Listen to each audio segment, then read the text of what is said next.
Every May, people gift Layla of the Valley, believing they bring luck and happiness. But what if the legend they ignore is far darker, and some luck comes with a deadly price? Before our story unfolds, like this video, subscribe, and turn on notifications, because what you're about to hear might make you think twice before giving or receiving this flower. Every May, when the air is filled with the sweet scent of Lilah of the Valley, people celebrate. They gift the delicate bell-shaped flowers to friends and loved ones, believing they bring luck, happiness, and protection for the coming year.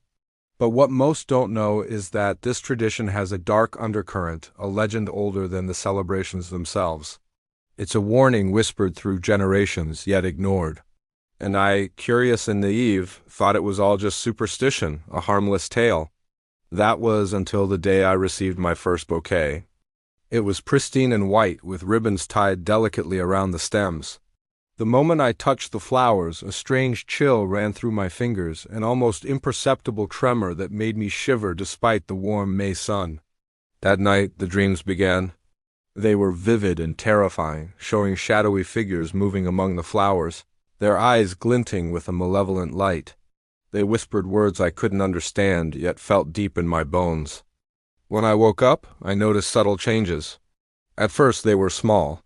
My reflection in the mirror seemed slightly distorted, my eyes heavier, my movements sluggish, as if some unseen force had entered my body.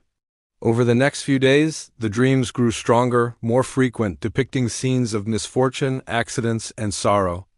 They were always accompanied by the lilah, and always by a soft, almost imperceptible ringing sound, like the bells of the flowers themselves were tolling, marking events before they even happened. Soon I began to notice strange occurrences in my life. Small things at first, a misplaced key, a sudden chill in a room, the constant feeling of being watched, shadows that didn't belong to any object. Then came more serious, inexplicable incidents. Neighbors had accidents, friends fell ill.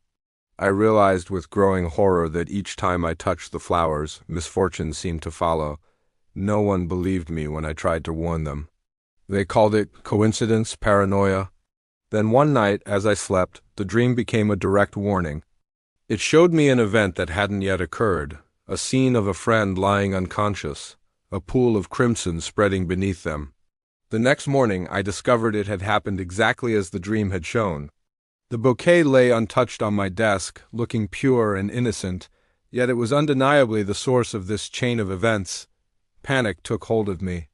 I understood this was no ordinary curse, but a living, sentient malediction bound to the flower itself.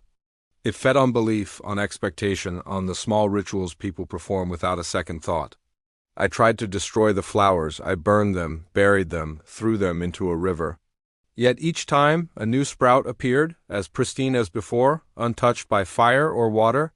It was always accompanied by that faint scent, sweet and inviting, luring me back, reminding me that the luck it promised was never free. Each blessing carried a shadow. As the weeks passed, my dreams merged with reality, making it impossible to tell where one ended and the other began. Faces from my visions appeared in reflections, in fleeting glimpses of passing strangers. Whispers echoed in empty hallways, telling me to pass the flowers on, to gift them, to continue the cycle. I realized with horror that the tradition wasn't about kindness, but about survival. It was about offering the cursed bloom to someone else, transferring the burden so that the malediction could continue. The more I resisted, the stronger its effects became. The misfortune around me intensified. A pressure was building in my chest, a heat burning through my veins, as if the flowers themselves were alive, punishing me for my hesitation. One evening, desperate, I confronted the bouquet. I spoke to it aloud, demanding release, pleading for mercy.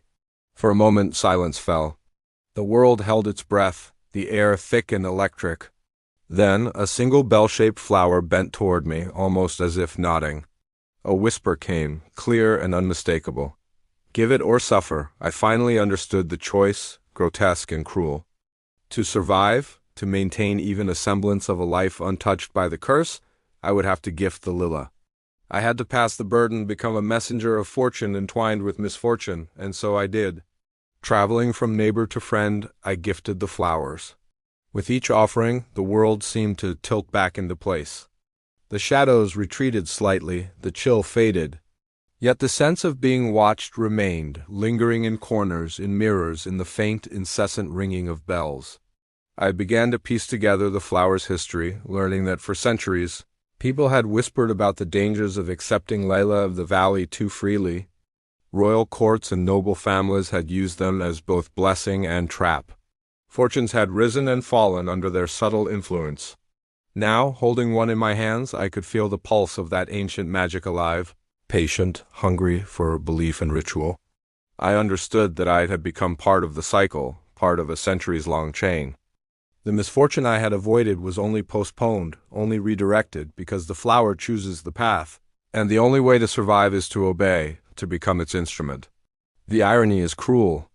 While the curse moves outward, it also leaves a mark, a small stain on the soul, a whisper in the mind, a haunting presence that will never leave. I still lie awake some nights, hearing the faint ringing, seeing the flowers in impossible places.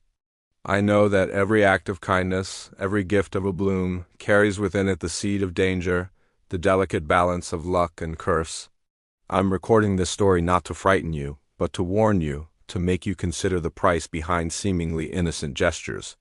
The next time someone offers you Lila of the Valley, the choice is yours, but the consequences are not.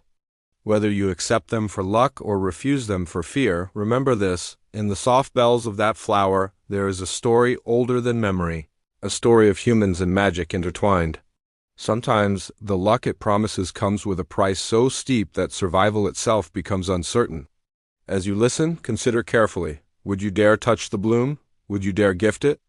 Because the lily of the valley is never truly innocent, and once it enters your life, it never leaves entirely. If this story unsettled you, leave a comment and share your thoughts. Explore the channel for more tales where ordinary objects hide extraordinary danger. Thanks for listening.